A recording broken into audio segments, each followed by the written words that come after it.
అరగంట సరిపోవంత ముద్దాటలో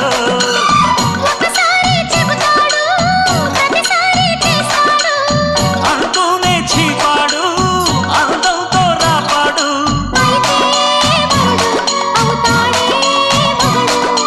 అసలే రతివి అవుతావే సతివి ఘుమ్ ఘుమాయించు కొంచెం లవ్లగాయించు లంచం మన్మధించింది మంత్రం మంచం కంకమానంది అందం చల్ చలాయించు సొంత